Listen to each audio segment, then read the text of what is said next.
namin mabilang kung ilang beses na namin nasabi na ang pagkakaisa sa pamilya, sa trabaho at sa barangay ay nakakatulong sa lahat.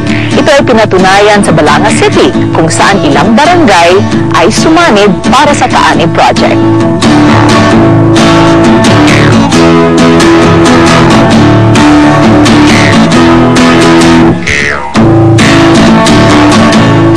Konsepto ng City Agriculture Office ng Balanga ang Kaani Project at ang tumayong tagapagpatupad ay si Mayor Jose Enrique Garcia Jr.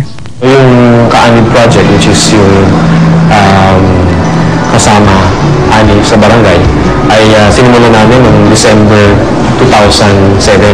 At ang main objective nito, kung titignan natin yung programa, ay first and foremost, syempre mabigyan ng konting pangkabuhayan yung ating mga kababayan na sa bawat barangay. At pumili kami ng 8 barangay na merong magandang, may mga lupa, may mga existing na mga lupa na pwedeng gawing community farm, community plantation.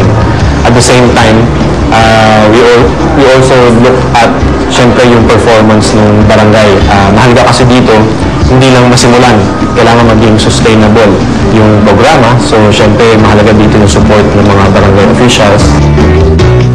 Kami po ang kabalikat ng Barangay Central, Balanga City. Isa po kami sa nakikinabang sa amin ng aming barangay. Sana po ay tuloy-tuloy ang inyong suporta sa amin. Nang sa ganun ay mas lalo po namin pagpaunlad ang aming taniman dito sa aming barangay. Ang maganda ko dito, nakuha din natin yung ating mga kababayan na mga kababaihan, mga out of school youth na madalas, usually wala sila masyadong ginagawa. But ngayon, since meron na sila sarili nilang small garden, ngayon ay very active sila. Tumulong po ang Department of Agriculture, ang aming probinsya, ang aming city government para mabigyan ng initial na mga buto, of course technical assistance, para makapagsimula yung ating mga kababayan, mga magulang, mga out of school youth, of course mga farmers, para masimulan ang kanilang small backyard garden. Sa 25 barangay, 8 ang napiling ilahok sa proyekto. Dala na rin ng pagiging agricultural ng mga ito. Sa pilot area ng proyekto, ang Barangay Central, may 20 bakanteng lote na na-convert sa community gardens ayon sa alkalde. Mahigit sa kalahati ng mga nakiisa sa pagtatanim ay hindi magsasaka, kundi mga karaniwang residente. Dahil kasisimula pa lamang ng proyekto, hindi pa masusukat ang laki ng produksyon ng gulay sa pamayanan. Pero kung dati-rati ay kinailangan pang ibiyahe sa iba't ibang palengke ang naaaming gulay sa barangay, iba na ngayon ang sitwasyon. Ngayon, hindi na, dati kasi ang iniisip na namin, even for their own use, o kaya sa gamit ng kanilang mga kasamaan sa within the barangay, makakatulong. Pero ngayon, meron ng mga namimili mula sa ibang lugar, talagang binibisita na yung kanilang farm at inaabangan yung pagdaan nila ng produce para sila yung makabili. Ngayon pa lamang, masasabing nakabuti sa lungsod, sa mga barangay sa Balanga at sa mga mamamayan ang pagkakaroon ng mga gulayan. Naging abala sa gawain ng mga residente, ng iba ay dating jobless o mga kabataang tambay lamang.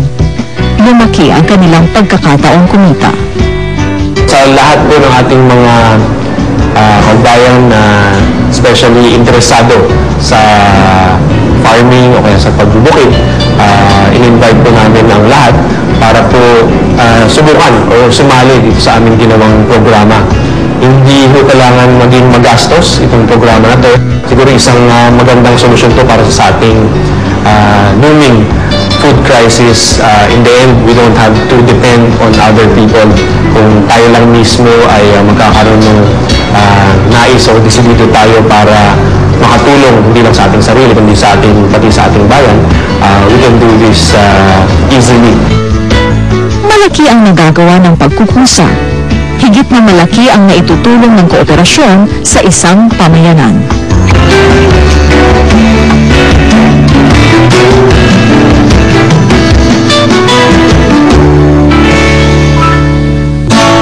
Ang mga adhikain na